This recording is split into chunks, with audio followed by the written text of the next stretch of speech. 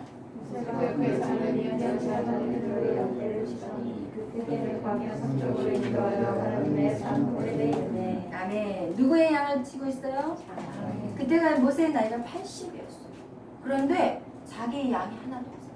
40년 동안 자기 양이 하나도 없다는 것은 힘이 없고 어떤 소망이 없고 꿈도 없는 거예요. 그리고 이미 시포라하고 결혼해서 아들 게르솜이 있는데도 불구하고 자식을 낳았으면 이 부모가 책임을 져야 되고 내 꿈과는 뭔가를 만들어 놔야 된다는 생각을 해야 안 돼요. 그냥 내 홀몸이라면 그렇다 치지만 가정을 이룬 사람이 자기께 한 마디도 없는 거예요. 이거는 모세의 모든 희망은 끊어져 버렸던 40년의 광야의 시간. 모세가 40년의 애굽의 왕자로 있을 때는 너무 교만했어요. 그리고 너무 높은 자상으로 내 힘으로 하리라 이랬던 사람이 이제는 40년의 미디안의 광야에서는 나는 아무것도 못해. 나는 완전히 낮아지고 왜곡된 자상으로 살았던 인생이 40년의 또 인생이었다는 것입니다. 나는 아무것도 할 수 없는 자, 살아있지만 죽은 자같이 되어버린 인생이 되어버린 거예요. 인생에 꿈도 없고 비전도 없어요. 그런데 그냥 숨을 쉬기 때문에 살아있는 것입니다. 이 두 인생의 모습을 사실 어떻게 보면 극과 극으로 보여요. 그죠? 극과 극으로 보이지만 두 개는 똑같은 거예요. 두 개는 똑같은, 두 개 다 교만한, 두 개 다 자기 자신을 모르고 지금 아주 뿌리는 똑같은 거라고 우리는 봐야 된다는 것입니다. 교만한 사람이요 한 번 꺾이면 완전히 땅에 쫙 뻗어버려요. 완전히 떨어. 진짜 교만한 사람들이 한 번 딱 실패 보잖아요. 그러면 못 해요.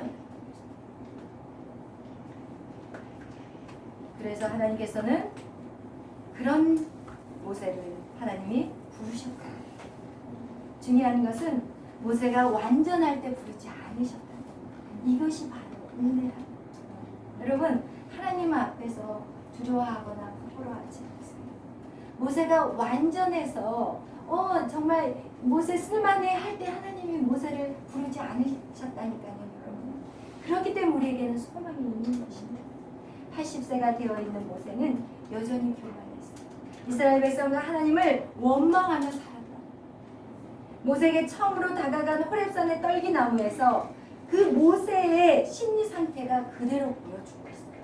우리 출애굽기 3장 4절에서 6절 말씀도 있겠습니다. 출애굽기 3장 4절에서 6절 말씀. 지금 모세의 상태가 하나님을 만났을 때 모세의 상태가 어떤지 출애굽기 3장 4절에서 6절 다 같이 읽어보겠습니다. 시작. 하나님에게 나는 마음에서 불러주시되 모세야 하나님이 가라사대 이를 갚아야지 않아 너희 성소성을 간단히 내 발에서 신을 거쳐 너희 시대 나는 내 조상의 하나님이 아브라함의 하나님, 이삭의 하나님, 야곱의 하나님이라. 모세가 하나님 배웠기를 두려워하여 얼굴을 가리네. 아멘. 모세가 생각지 못한 살인을 저지르고 도망자가 되었어요. 그런데 하나님의 사역을 하다가 사실은 모세에게는 엄청난 상처들이 있었어요. 그는 살인한 그 죄도 회개하지 않았을 뿐만 아니라 또한 자기에게 그 죄를 둘준 이스라엘 백성들을 용서하지도 않았어요. 그냥 도망쳤다는 얘기가 있지 이 모세가 누구를 용서하거나 회개했다는 내용은 전혀 없어요. 분명히 모세는 사람을 죽였어요. 그리고 또 모세는 그 하나님의 뜻을 이룬다는 명목으로 하나님의 사명을 감당한다는 명목으로 그 일들을 했고 그리고 그 일로 인하여서 이스라엘 백성으로 말미암아 어떻게 보면 배신을 당합니다. 그러자 그 모세 안에 이 마음에는 무슨 쓴뿌리가 있을까요? 사람에 대한 쓴뿌리가 있었어요. 내가 정말 그들을 돌보고 그들을 구원을 위해서 내가 돌봤는데 그들에게 받은 것은 무엇이냐? 배신감입니다. 그 감정들이 그 안에 담아 있었다는 것이 철저한 회개가 없었어요. 철저한 회개가 없는 자, 누구를 용서하지 못하는 자 절대로 하나님을 만날 수가 없어요. 하나님을 볼 수도 없어요. 하나님의 음성을 들을 수도 없어요. 모세의 모습 역시도 어때요? 하나님을 만난 그가 하나님 보기를 두려워해요. 그러면 하나님 모습 보기를 두려워하는 자가 또 누구가 있어요? 창세기에 보면 누가 숨었어요? 아담과 하와가 숨었어요. 아담과 하와가 죄를 짓고 숨었어요. 그 얘기는 무엇이냐? 모세는 누구도 자기 죄도 용서함을 구하지도 않고 누구를 용서하지도 않고 죄 가운데 그대로 40년을 살았다는 거예요. 여러분 우리가 한번 사도행전 또 말씀 찾아보겠습니다. 7장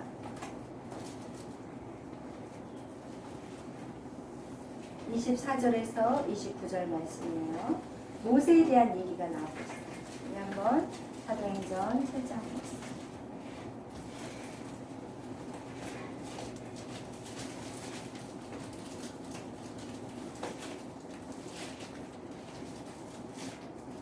(24절부터 29절) 뜻을 잘 생각하시면서 우리 사도행전 24절부터 29절까지 같이 읽겠어요. 시작. 그들이 하나님 이 사람이 원통한 일 마음을 보고 보아하여 언제마다 자를 위하여 원수를 갚아 이 사람을 채우십니다. 이는 그의 형제들이 하나님께서 자기의 손을 통하여 구원해 주시는 것을 기다리려라 생각하였으나 그들이 깨닫지 못하였더라. 이때 그들은 이스라엘 사람끼리 저에게 모세가 와서 화해시키려 하여 이르되 너희는 형제인데 어찌 서로 해치느냐 하니 그 동물을 해치는 사람이 모세를 밀어들여 이르되 누가 너를 관리와 재판장으로 이르기 위해서 하느냐 내가 어제는 그 사람을 죽인 것 같이 또 나를 죽이려 하느냐 하니 모세가 이 말씀을 도주하여 미디안 땅에서 나그네 되어 거기서 아들 둘을 낳으리라. 아멘. 모세가 왜 도주했어요? 왜? 누구 때문에 도주했어요? 바로 왕이 무서워서 도주했어요? 이스라엘 백성. 자기가 그렇게 보살피고 사랑했던 이스라엘 백성이 자기에게 네가 뭔데? 네가 뭔데 상관하느냐? 너는 살인자야. 이러면서 폭로해버린 그 사건. 이 말 때문에 모세가 도망을 쳤다는 것이에요. 여러분, 모세가 이스라엘 백성들에게 그 도망을 치고 나서 80살이 되었을 동안 그는 계속해서 그 해결되지 못한 그런 상처, 죄 속에 살고 있었다는 거예요. 여러분, 하나님의 일과 사역을 하면서 우리가 상처받을 수 있어요. 그런데 그 상처 때문에 사역을 그만둬버린 사람이 되게 많아요. 그 상처 때문에 신앙생활도 그만둬버리는 사역자들도 많아요. 그리고 오늘 모세의 모습이 그거예요. 모세는요, 그 상처 때문에 하나님과 단절되버렸어요. 그럼 미디안에서야 한 번도 자기 가족들에게 하나님에 대한 얘기를 한 번도 한 적이 없어요. 40년 동안 자기 아들이 태어났는데 할례도 안 시켜. 그리고 또 여러분이 또 알아야 될 것은 무엇이냐면 그가 하나님을 호렙산에서 만났죠. 그리고 나서 돌아와가지고 이드로에게 말할 때 자기가 하나님 만났다는 얘기 한마디도 하고 그냥 뭐라고 그러냐면 내가 내 고향에 있는 내 동족들이 어떻게 사는지 내가 궁금해서 좀 다녀와야 되겠어. 이렇게 얘기하지 하나님이란 얘기는 입도 뻥끗하지 않아. 이 얘기는 무엇이냐? 모세는 믿음에서 떠나버린 사람이에요. 여러분 성경을 정확히 보면 모세는 믿음에서 떠나버린 사람이에요. 근데 놀라운 것이 무엇이냐? 그것이 바로 하나님의 은혜예요. 하나님 모세를 선택했고 모세를 절대로 놓지 않았다는 것이에요. 여러분 하나님은 여러분을 선택했고 여러분을 절대로 놓지 않은 것입니다.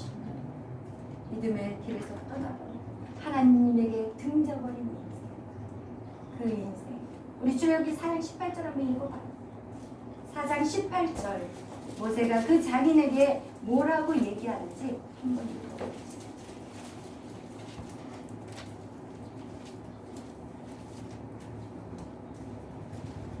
시작. 모세가 그의 자기들을 불러가서 그에게 내가 애굽에 있는 내 영계로 돌아가서 그의 아직 살아있는지 알아보려 하니 나로 받게 하소서. 들어가 모세에게 평안히 가라 하니라. 아멘. 아멘. 할렐루야. 세상의 이성과 생각으로는 여러분 세상의 이성과 생각으로는 모세가 애굽 왕자가 되었을 때 하나님이 역사하실 거라고 생각해요. 세상의 소리들. 그런데 그게 하나님의 계획이에요.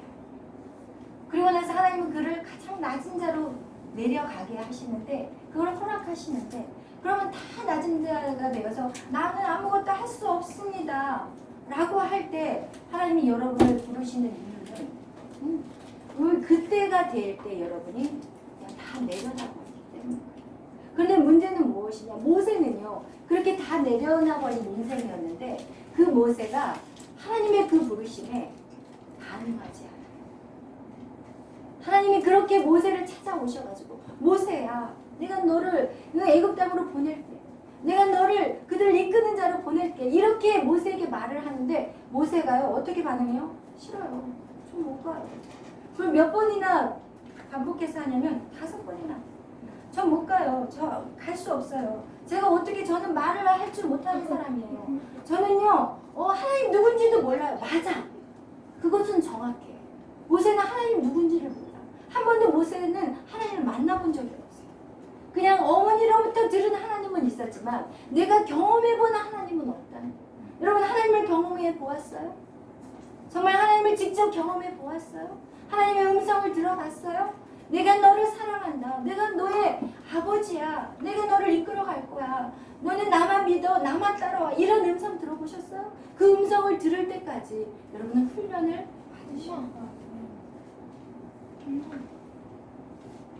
하나님께서 이 모세에게 찾아가셨고 하나님 그를 부르셨지만 이 모세의 생각은 이제는 옛날엔 내 힘으로 했는데도 안 됐고 지금은 완전히 사람이 나를 잊어버리는 내가 무슨 일을 할 수 있겠습니까? 이렇게 얘기할 때 하나님은 그를 부르세요.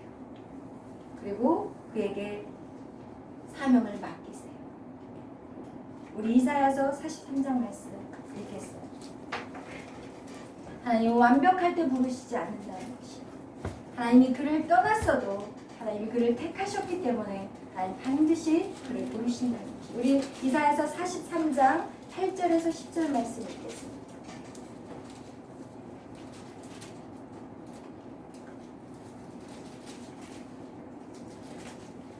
이사야서 43장 8절에서 10절 말씀 읽겠어요. 시작. 눈이 있어도 소경이 없기가 있어도 듣지 못하는 백성을 이끌어내라. 멸망은 모였으며 민족들이 매집하였으며 우리가 너의 일을 구하며 이전 일을 우리에게 보이게 하시며 그들로 증인을 세워서 저기에 나타내고 그는 자욕을 다 하게 하라. 그래요. 그럼 이사야서 우리가 읽은 게 43장이에요.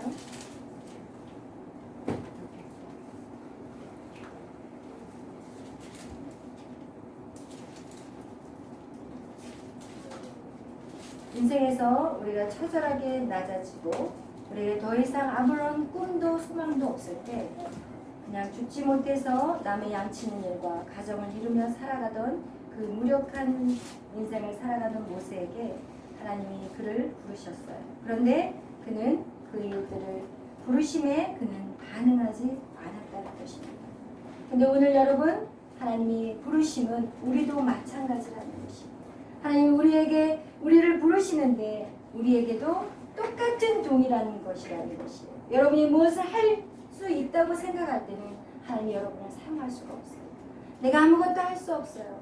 나는 지금 하나님, 나는 정말 내가 주님을 위해서 아무것도 쓰임을 받을 수 없어요. 이렇게 얘기할 때 주님은 여러분에게 말씀하세요. 괜찮아. 이제 나와 함께 가자. 내가 너의 부족함을 보여줘. 내가 너의 부족함을 훈련시켜서 성장해 줄게. 하나님의 형상대로 너를 회복시켜 줄 거야. 이게 여러분 하나님의 음성인 것입니다. 하나님이 부르심을 반응해서 하나님 앞으로 나아갈 때 하나님의 사역이라는 것은 여러분을 회복시키는 거예요. 우리는 착각하는 게 있어요. 내가 많은 영혼을 구원해야 돼. 내가 죽어가는 많은 사람들을 살려야 돼. 여러분 이것이 우리의 사명이라고 생각하는데 여러분 절대 그 착각을 깨셔야 돼요. 사명이라는 것은요. 하나님이 이 사명을 통해서 여러분을 부르시지만 하나님 이 사명을 통해서 여러분의 부족한 것들을 보여주시는 거예요. 여러분 제가 이 사명을 감당할 때 하나님 제가 한동안 이럴 때가 있어요. 하나님 저 일 못하겠어요. 저기 사명 못하겠어요. 하나님 저 차라리 죽여주세요. 제가 이럴 때가 있었어요. 왜냐면 이 사명을 감당하면서 나의 부족한 것들이 보이기 시작해요. 분명히 성경에는 뭐라고 얘기하냐면 내 이웃을 내 몸과 같이 사랑하라. 하나님을 사랑하고 내 이웃을 내 몸과 같이 사랑하라는 그 자리에서 제가 하나님을 어떻게 해서든지 노력해서 사랑해 보겠지만 내 이웃을 내 몸과 같이 사랑하는 거 못하겠더라고요. 그러면서 제가 하나님 저 못하겠어요. 이 사명은 제가 다른 거는 다 하겠지만 저 이거 못하겠어요. 어떻게 나같이 사랑해요? 이건 저 못하겠어요. 제가 이런 하나님 앞에 고백을 한 적이 있어요. 여러분 사명이라는 것은 우리가 이 사명의 길을 걸어가면서 하나님이 우리의 약한 부분, 부족한 부분들을 계속 보여주시고 그것을 하나님이 하나하나 바뀌어가시게 하시는 것이 하나님 부르심의 사명이라는 거. 오늘 여러분에게 정말 말씀드리고 싶은 것이 바로 그 내용인 것입니다. 내가 누구인지 알아야 돼요. 내가 지금 어떤 것이 부족한지 알아야 된다는 것이. 나의 지금 나의 모습이 어떠한지도 모르면서 내가 누구를 구원할 수 있겠어요? 내가 어떤 모습인지도 모르는데 내가 어떻게 복음을 제가 그래서 저가 막 낮아지고 완전 밑바닥으로 떨어졌을 때는요 전도 못했어요. 목사님 전도하러 가자고 해도 전 전도 가서 예수 믿으세요라는 말이 안 나와요. 그냥 예수를 믿으면 행복해야 돼요. 예수를 믿으면 기뻐해야 되는데 내 마음이 우울하고 내 마음이 슬픈데 어떻게 내가 누구에게 교회 다니세요? 이 말 못하겠더라고요. 못해 안 나와. 이것은 가식이에요. 이것은 외식이고 이것은 정말 추하고 악한 거죠. 그래서 제가 하나님 앞에 저 데려갔어요. 저 이거 사모 자격이 안 돼요. 못하겠어요. 제가 이렇게 주님 앞에 외친 적이 있어요. 그런데 이 모세를 하나님이 부르실 때 모세가 계속해서 거절했어요. 여러분 왜 거절했을 것 같아요? 바로 왕이 무서워서 거절했을까요? 절대 아니에요. 여러분 애굽에 있는 이스라엘 백성들을 이끌어내려고 하면 이스라엘 백성들을 사랑하지 않고 이끌어낼 수 있어요? 절대 아니에요. 근데 모세에게는 무엇이 있어요? 상처가 있어요. 배신당한 상처가 있어요. 그런데 어떻게 저 사람들 꼴도 보기 싫은 사람들을 어떻게 보러 가냐고요. 여러분 인생 가운데 꼴도 보기 싫은 사람들이 있어요? 그 사람들이 여러분을 성장시키는 사람이에요. 그 사람들이 있기 때문에 여러분들이 성장해요. 그런 사람들 앞에서 여러분이 긍휼의 마음을 가질 때 여러분 진정한 정말 위대한 영적인 리더가 됩니다. 오늘 이 설교를 준비하면서 사실 이 설교가 좀 어려운 설교예요. 여러분에게 좀 어렵게 들려올 수 있는 설교. 근데 저는 이 설교를 준비하면서 제가 너무 많은 은혜를 받았어요.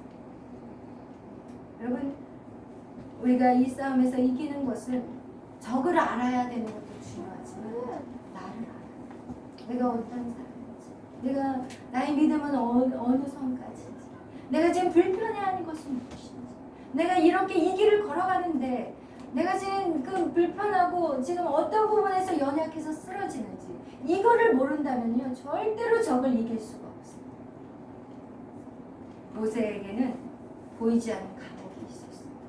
그것이 바로 사람들이었어요. 사람들이 인정하는 말, 사람들에게 칭찬받는 말, 사람들에게 좋게 보이려고 하는, 누구를 내 부모를 위해서 아니면 내 공동체 안에서 내가 정말 인정받고 사랑받고자 하는 그 마음, 그것이 여러분을 감옥같이 만들어요. 하나님은 이 모세를 이 사명을 통해서 이 모든 연약한 부분을 다루기를 원했어요. 그 아픈 모이를 수술하기를 원했어요. 모세는 자기가 어디가 아픈지도 모르고 있어요. 80살이 됐는데. 여러분이 여러분의 하나님 앞으로 부르시면 여러분이 순종하고 나오지 않으면 여러분이 어디가 아파 있는지 몰라요. 여러분 자신을 모른다니까요. 말 한마디로 인해서 여러분이 엄청나게 지금 감옥 속에 갇혀 있는 것조차도 모른다니까요. 여러분 사명은 여러분을 만드는 그것이기 때문에 축복입니다. 하나님의 일들 감당할 때 여러분 그것이 여러분을 살리는 것입니다.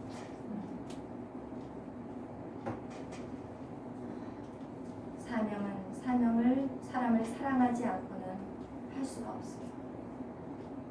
그래서 이 모세가 힘들었던 것이 무엇이냐?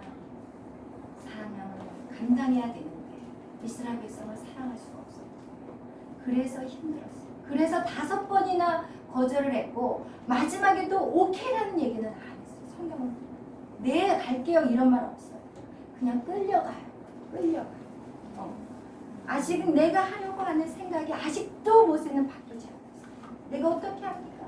난 말도 못해요. 내가 어떻게 합니까? 사람들이 내 말을 듣지 않을 거예요. 옛날에도 안 들었잖아요. 지금 가면 들을 것 같아요. 아니에요 하나님. 아직도 사람에 대한 아픔이 이 안에 꽉 차 있어요. 그런데 하나님의 은혜는 그를 부르셨다니까요. 그걸 끌고 가신다니까. 지금 모세는 끌려가는 거예요. 지금 여러분 끌려가는 거예요.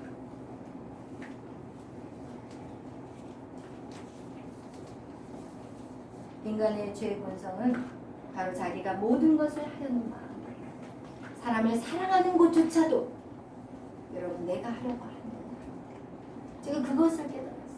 주님 앞에 제가 저 사모 못하겠어요 라고 그렇게 울부짖었더니 주님이 저에게 뭐라고 말씀하셨냐면 나야 딸아 내 안에 거해. 내 안에 거해. 너는 깨진 그릇이야. 너는 깨져있기 때문에 아무리 부어도 다 밑으로 쏟아버려. 그렇지만 이 깨진 그릇이 주님의 그 은혜의 물가 안에 딱 잠긴다면 그 물이 계속 그 물 고여 있는 거예요. 그 그릇 안에 담아 있는 거예요. 그럼 우리는 깨어진 그릇이기 때문에 내가 누구를 사랑할 수 있어요? 거짓이에요. 여러분 부모가 나를 사랑한다고 해도 제가 자식을 낳아서 키워보니까 말 잘 들을 때만 예뻐. 말 안 들을 때는 미워. 그러니까 저 꼴도 보기 싫어. 이런 말이 나오는 거야. 안 들을 때 미워. 부모의 사랑도 완전하지 않아. 여러분 이 세상에서 하나님의 사랑을 표현하는 그 대표적인 인물이 누구냐? 어머니의 사랑이거든. 그런데 그 어머니의 사랑도 완전하지. 내가 자식을 키워보니까 말 안 들고 그러면 정말 저것을 내가 낳았어 이런 생각이 들었어요. 그래. 그런데 하나님은 아니에요. 하나님의 사랑은 조건이 없어요. 부모는 조건이 있어요. 자식이 공부 열심히 하고 내 뜻대로 살아가면 잘하고 있어 이러고지만 못하면 한심해. 너 네 꼬라지 한심해. 이런 식으로 말한다는 거예요. 우리는 사람을 사랑할 수 있는 그런 것조차도 우리는 없어요. 그렇기 때문에 우리는 누구 안에만 붙어 있습니다. 주님 안에만 붙어서만이 우리는 열매를 맺을 수 있습니다. 주님 안에서만이 우리는 회복 이뤄낼 수 있는 것이죠. 그래서 우리가 정말 예수님이 우리를 사랑하셔서 그 십자가의 죽으심으로 이 인류의 구원을 주셨습니다. 우리에게 영원한 생명, 영원한 천국을 주신 것이 바로 예수님이고 예수님은 무엇으로 이 일들을 감당했냐? 바로 사랑으로 이 일들을 감당하셨다는 것입니다. 그런데 모세에게는 지금 필요한 사랑이 없었어요. 이스라엘 백성에 대한 사랑이 없었어요. 그러나 중요한 것은 무엇이냐면요. 사역의 시작이 사랑이 아닐지라도. 아멘? 사명의 시작이 사랑이 아닐지라도. 여러분, 하나님께 순종하고 걸어가면 그 사랑이 어떻게 돼요? 커져간다. 아멘. 이것이 우리의 영적인 비밀입니다. 하나님 나 사랑이 없어서 못해요. 이게 아니라 못해도 괜찮아. 나에게 오렴. 나에게 더 가까이 오렴. 나에게 더 가까이 오렴. 주님 앞에 계속 가까이 오면 주님이 그 사랑을 계속해서 우리에게 부어져서 우리의 잔이 넘쳐 흘러서 주님의 사랑으로 다른 사람을 사랑할 수 있다는 것입니다. 아멘. 여러분의 인간적인 사랑, 그건 사랑이라고 말할 수 없습니다. 그 사람이 잘해주면 사랑하고 그 사람이 싫은 말하면 금방 팩 돌아서는 그런 사랑이 아니라 나를 미워하는 원수까지도 사랑할 수 있는 그 사랑으로 나아가는 것이 그것이 진정한 사랑이라는 것이죠. 여러분, 우리가 가만히 있는다고 해서 영혼에 대한 사랑이 부어지는 건 절대 아니에요. 우리가 순종함으로 두려운 길을 계속해서 걸어나가야 돼요. 그 길은 여전히 배신이에요. 그 길은 여전히 처절한 비판과 정죄함을 받는 그런 길이라는 거예요. 모세가요. 하나님 말씀에 순종하고 가요. 가서 이스라엘 백성들에게 야 하나님 그분이 나를 보내셨어요. 그분이 아브라함의 하나님, 이삭의 하나님, 야곱의 하나님, 우리의 역사의 하나님이 나를 찾아오셨어요. 그리고 그분은 스스로 계신 하나님이라고 저에게 말씀하셨고 이제는 이스라엘 이 백성들의 눈물을 보았고 여러분들을 갖다가 이 애굽 땅에서 이제는 가나안 땅, 약속의 땅으로 보내주실 거예요. 이 얘기를 하고 난 다음에 바로왕에게 가서 그 바로왕에게 왕이시여 우리 백성을 보내주세요. 우리는 3일 길을 가서 하나님을 예배해야 돼요. 우리는 예배자예요. 거기서 우리의 삶의 목적이 나오는 거예요. 정확하게 얘기하고 있잖아요. 우리는 하나님을 예배하는 자예요. 우리를 보내주세요. 우리 예배드리게 해주세요. 이렇게 얘기해요. 그러니까 바로가 뭐라고 하냐면 처음엔 안 된다고 막 그러다가 막 하는 재앙들이 오니까 그럼 여기 이 땅에서 예배드려요. 여러분 세상 안에서 예배드린다는 것이 무슨 의미인지 아세요? 하나님을 믿으면서 더러운 행동들 다 하고 와가지고 예배드려요. 그리고 거룩한 저 교회 안에서 예배드려요. 하나님 그 예배 안 받으신다. 그 예배 토해내신다. 하나님 여기서 지금 애국 사람 땅에서 예배를 이스라엘 백성들이 여기서 허락하는 것이 아니라 왜 떠나게 하시냐면 이 세상의 삶 속에서 그대로 드려진 예배는 하나님 싫답니다. 여러분 정말 우리가 믿는 자로서 거룩해야 돼요. 여러분 이 거룩을 잃어버리면 크리스찬에게는 능력이 없어요. 권세가 없습니다. 그런데 보세요. 그렇게 해서 이 모세가 그 얘기를 하고 나서 어떤 일이 일어나버렸어요? 바로가 오케이 좋아 가 그렇게 했어요? 안 했어요. 어떤 일이 일어났어요? 더 고역이 심해졌어요. 이제는 벽돌 집을 주지도 않고 벽돌을 쌓으라고 하는 거예요. 그러니까 이스라엘 백성들이 어떻게 해요? 바로 왕에게 따지러 가. 아니 왕이시여 우리가 그동안 얼마나 충성을 했어요. 잠을 안 자고 성을 쌓았는데 어찌하여 우리에게 이 어려움을 더 주시나요? 그랬더니 뭐라고 해요? 야 너희 나라에 모세? 걔가 왔다 갔어. 걔 때문에 내가 너희들 걔 말에 속을까봐 그 거짓말에 속지 않으려고 너희들 더 부지런히 뛰게 만드는 거야. 너희들은 게으른 자야. 게으르니까 그런 소리 나고 다녀. 이러면서 오히려 핍박이 들어가. 그러자 이스라엘 백성들이 어떻게 해요? 모세를 보고 오늘 읽은 내용이에요. 모세를 보고 뭐라고 얘기했거든요? 응? 모세를 보고 우리 한번 찾아봐요. 읽은 말씀.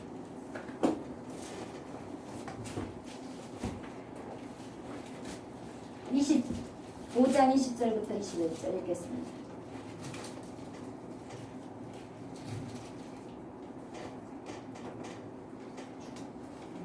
출애굽기 5장 20절 21절 읽겠어요. 출애굽기 5장 20절에서 21절 말씀 읽겠습니다. 시작.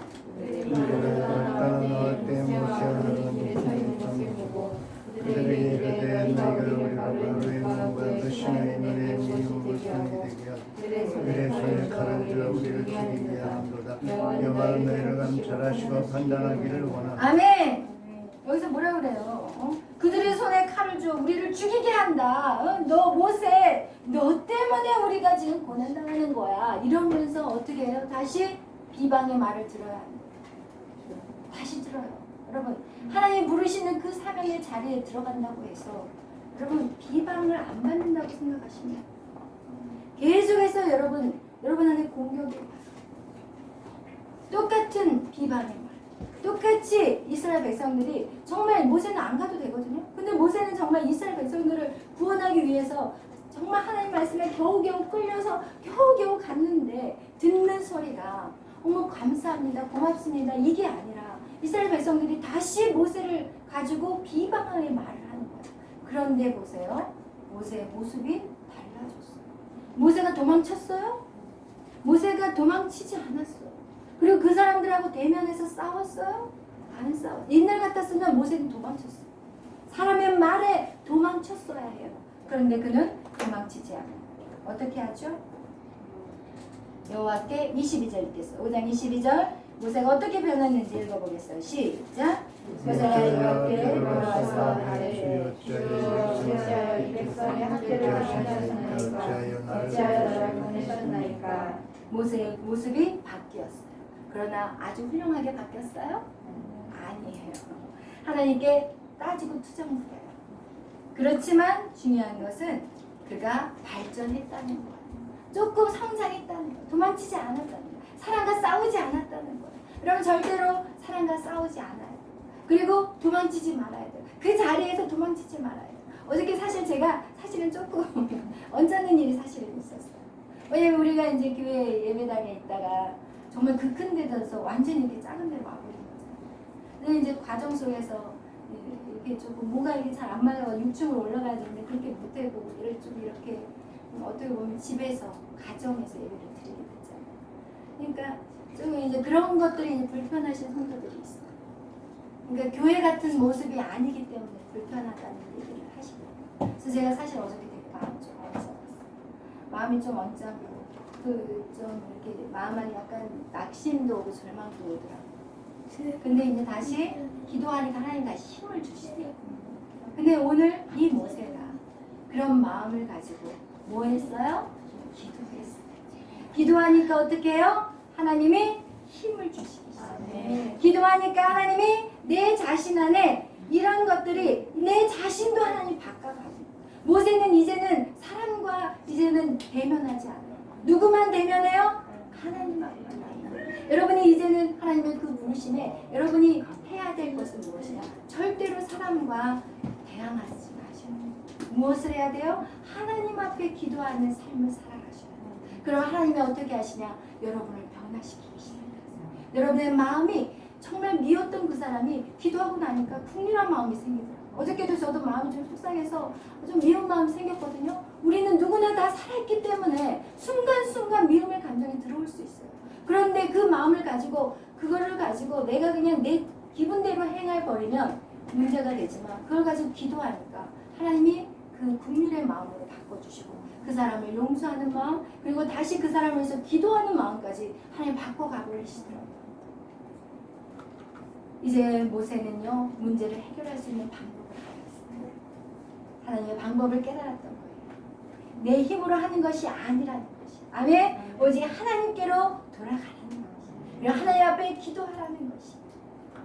우리가 어떤 애매한 소리를 들을 때나, 그리고 그걸로 인해서 그것을 막 풀려고 애쓰지 말고 하나님 앞에 기도하는 것이. 우리가 어떠한 피해를 당해도, 이스라엘 백성들은 그 당시에 피해를 당했을 때 누구를 찾아가요? 바로를 찾아가요. 그러나 모세는 하나님을 찾아가요. 완전 달라요, 여러분. 이스라엘 백성들은 그 문제를 해결하기 위해서 그 문제를 일으킨 당사자에게 찾아가지만 모세는 하나님에게 찾아가요. 여러분의 인생이 그런 인생이 되기를 축복합니다. 여러분이 어떤 문제를 만나고 누구에게 애매한 소리를 당할 때 그 사람 가서 해결하려고 하지 말고 그 문제를 가지고 누구에게 가서 기도해요? 하나님 앞에 나가서 기도하시기를 축복합니다. 하나님이 그렇게 순종한 모세를 어떻게 세우셨나요? 하나님이 그렇게 순종한 모세, 찌질한 인생을 살았던 그 모세, 그죠? 그 모세를 어떻게 세우셨어요? 하나님 이스라엘의 모든 사람보다 정말 뛰어난 사람으로 세우셨어요. 그가 정말 죽기보다도 싫은 그 순종을 한 그가 어떻게 되었냐? 이스라엘 백성 중에서요, 오고 오는 세대 중에서 하나님 다음으로 높은 사람이 바로 모세예요. 그래서 하나님이 이 모세를 이스라엘 백성들이 신과 같이 생각하니까 이 모세의 시체를 숨겨버렸어요. 그거와 같이 이 모세는 이스라엘 백성들에게 굉장한 영향력 있는 사람이에요. 여러분, 만약에 모세가 하나님 말씀대로 순종하지 않았다면 그는 어떤 인생을 살고 있었을까요? 그가 하나님 말씀대로 순종하지 않고 하기 싫은 거 억지로 끌려가서 하지 않았다면 모세는 지금 어떤 인생이 성경 안에 기록도 안 되었을 뿐만 아니라 그는 그냥 미디안 광야에서 내 양도 없이 그렇게 아픈 상처를 가지고 하나님을 원망하는 인생으로 살고 끝나는 인생이 되고 말았을 것입니다. 그러나 하나님의 부르심에 순종한 그 모세는 하나님의 은혜로 말미암아 하나님의 위대한 역사, 200만 명이나 되는 이스라엘 백성들을 출애굽을 시키는 그 위대한 사명을 감당했다는 것입니다. 여러분 어떤 인생을 원하십니까? 여러분 어떤 삶을 살기를 원하십니까? 여러분 고난이 없이는요, 우리는 정말 하나님의 나라에 큰 역사를 이뤄갈 수가 없어요. 여러분의 고난, 여러분 정말 고난이 필요해요. 오늘 아침에 저희 딸이 이런 얘기를 하더라고요. 다윗과 솔로몬 얘기를 하면서 엄마, 솔로몬이 조금 더 내적 치유가 있고 좀 말씀을 열심히 배웠으면 아마 다윗과 같이 말년에 좀 훌륭한 왕이 되지 않았을까라는 얘기를 했길래 제가 무슨 얘기를 했냐면 아니야 메리야, 그것보다도 솔로몬은 고난이 없어서 그래요. 여러분 고난이 없었기 때문에 다윗은 그가 나이 말년에도 압살론 자기 아들이 그 왕권을 차지하겠다고 막 아버지를 죽이겠다고 쫓아왔을 때도 맨발 벗고 그 궁궐을 도망쳐야 될 그런 인생을 살았어요. 다윗 왕은 진짜 다리 뻗고 자는 날이 얼마 없었어요. 그랬기 때문에 아마 다윗이 내 한 가지 소원이 있다. 하나님을 사랑하는 것. 하나님, 내가 이 궁궐에서 사는 이 날보다 하나님의 그 성전에서 이 작은 이런 성전에서 사는 것이 내 인생의 더 기쁨이라고 고백할 수 있었던 것은 바로 그가 고난의 인생을 살았기 때문에. 그래서 여러분 절대로 고난을 두려워하지 마시고 고난 당하는 것들을 염려하지 마시고 정말 그것을 기쁨으로 즐기면서 승리하는 저와 여러분이 되시기를 축복합니다. 오늘 우리 찬양 한 곡 부르고 기도하겠어요. 찬양.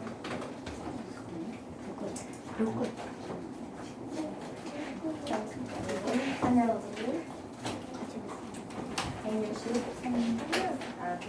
163장 그 사람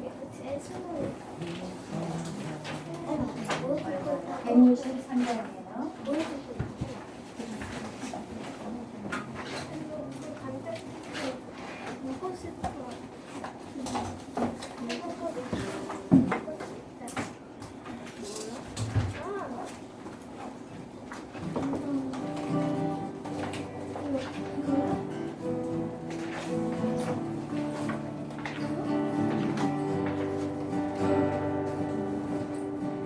나 표현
영혼을 구원하는 그런 사명입니다.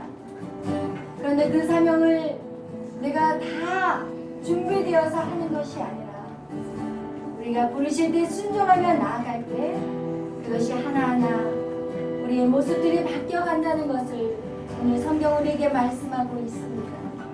여러분, 우리에게 사명이 있다는 것은 우리에게 엄청난 축복이라는 것을 기억하십시오. 노아가 방주를 짓는 것이 너를 위하여 내 사명을 주는 것이라고 성경은 말씀하고 있는데, 만약에 노아가 120년 동안 배를 짓지 않았다면 그의 인생은 세상 사람들하고 똑같이 아마 죄를 짓고 살았을 것입니다. 그것을 어떻게 할 수 있냐면, 노아가 방주에 나와서 구원을 얻었는데 그가 여유로웠을 때 그가 포도나무를 심었고 포도주를 만들어 술에 취한 그런 모습을 본다며, 그럼 우리가 주님의 사명을 받는다는 것이 우리에게는 엄청난 축복이라는 것을 성경 우리에게 말씀하고 있습니다. 그러나 여러분의 부르심에 하나님이 완전한 자를 부르지 않는다는 것을 기억하십시오. 여러분이 부족하지만 하나님의 그 부르심에 한 발자국 한 발자국 나아갈 때 하나님이 여러분을 바꾸어 가신다는 것을 기억하시기를 축복합니다. 오늘 이 말씀을 붙잡고 주님의 나라를 위해서 내가 주님 쓰임받기를 원합니다. 지금 이 시간 내가 무엇을 주를 위해서 할 수 있을까요? 하나님, 내가 그 일들을 위해서 하나님 순종하기를 원합니다. 하나님, 이러면서 우리가 주님 앞에 정말 고백하는 그 시간이 되기를 축복합니다. 우리 다 같이 주여 기도하겠습니다. 주여, 주여.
우리가 무엇이간데 이처럼 사랑하여 주시고, 하나님 정말 세상 가운데 살던 우리를 하나님 정말 하나님의 백성으로 끌어내어 주시고, 하나님 우리를 이끌어 가신 하나님 감사합니다. 우리를 사용하여 주신다니 감사합니다. 내 모습은 하나님 보시기에 정말 볼품없고 정말 부족하고 연약한데 이런 모습을 주님 사용하여 주신다니 감사합니다. 주님의 손에서 만들어지게 하여 주옵소서. 주님의 손에서 이제는 새롭게 빚어 주시옵소서. 보라, 이전 것은 지나갔으니 새 것이 되리라 말씀하신 것 같이 하나님 우리의 모습이 완전히 바뀌게 하여 주옵소서. 내가 무엇을 안다고, 내가 무엇을 가지고 있다고 힘자랑하던 그 못에 하나님이 쓰지 않으셨습니다. 나는 아무것도 아니라고 외치며 그냥 죽은 자와 같이 살았던 그 못에, 그러나 그 속에서도 하나님의 부르심이 없다면 우리 인생은 그걸로 마쳤을 텐데, 하나님 이렇게 우리를 불러주시고 하나님의 나라를 위해 쓰여지게 하시니 감사합니다. 하나님, 내 자신이 주님 앞에 온전히 변화되게 하여 주옵소서. 이스라엘 백성을 구원하는 그 일에 아버지 모세를 사용한 것 같이 오늘날 이 땅에 아버지 민족을 구원하기 위해서 우리를 불러주심에 감사합니다. 이 사명은 그 누구를 위한 사명이 아니라 하나님 나를 바꾸시고자 하는 하나님의 뜻임을 알게 하시니 감사합니다. 주님 감사합니다. 주님 감사합니다. 이 길을 걸어가되 정말 끝까지 묵묵히 걸어가게 하시고 힘들 때마다 주님 앞에 기도하는 우리가 되게 하여 주옵소서. 힘들 때마다 애매한 소리를 들을 때마다 하나님 낙심되고 절망되는 목소리를 들을 때마다 하나님 앞에 나와 기도하는 우리가 되게 하여 주옵소서. 주님 영광 받아 주시옵소서. 예수님의 이름으로 감사하며